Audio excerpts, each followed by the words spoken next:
Hey there, Space Cadets. Captain Jandor here, bringing you a new episode of Captain Jandor Reviews. Today I am talking about Batman Under the Red Hood. This is a new-ish release from the DC Animation Studios, the guys that brought you things like Batman, Superman, Public Enemies, and Green Lantern First Flight.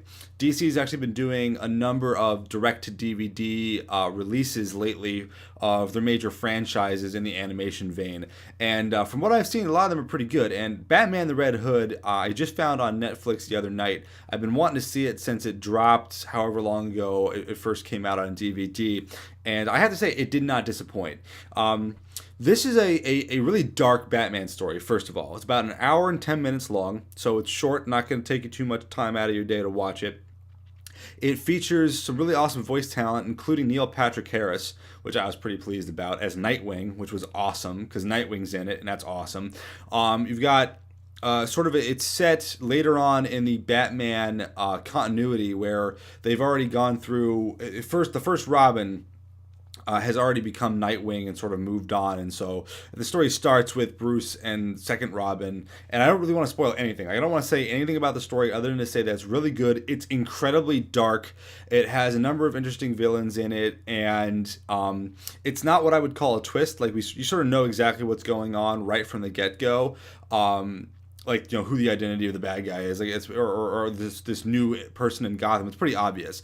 But even though it's really obvious who it is, the way the storyline actually plays out, and when they sort of reveal the backstory to this particular character and what's been going on, it's really interesting, and it's cool. And it's very like comic booky, which sometimes the movies, like, they don't go in like that. They try to get a little more realistic, or they try to have a different feel.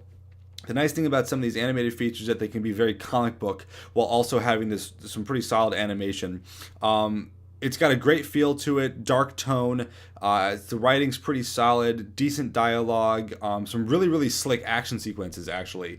Is one of the things I was pretty pleased about. There's some very cool, like, acrobatic, fucking awesome action in the movie.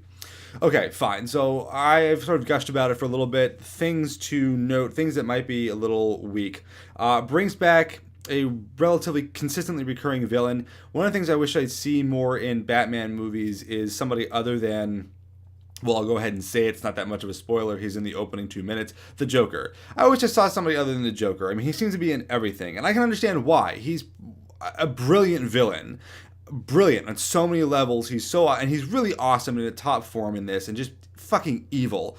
So they do an excellent job with them, but just part of me is sort of like, like, I'm tired of the Joker. They do bring in a couple of other characters that are less well known, which I appreciated, although I wish they had been more of the focal point. But overall, I mean, that's really the only major quip I have. I think, final verdict. If you guys like Batman, if you like comic books, if you like animated movies, you're gonna dig this. It's really well done. It is darker than I was expecting. Like, it's pretty violent. This is not something you're gonna want to show to the younger crowd. Okay, this isn't like the Brave and the Bold stuff they've been putting up on WB lately. This is like hardcore Batman. This is a hell of a lot more hardcore even than Dark Knight was. So, something to prepare yourselves for when you sit down to watch it is just be ready for it to be pretty goddamn intense. But other than that, solid storyline, tons of fun. I hope you guys enjoy it. You can check it out on the Netflix. You can pick it up at your local stores, whatever. Be sure to tune in this Friday. It's going to wrap things up this week, but be sure to tune in this Friday for, a new episode of the Grimcast. Because I think Delphin and I are back. We're going to be talking about some Civilization 5 and some news and all the crazy stuff that's been going on so far. I hope you guys enjoyed this episode. I will catch you next time, Space Cadets.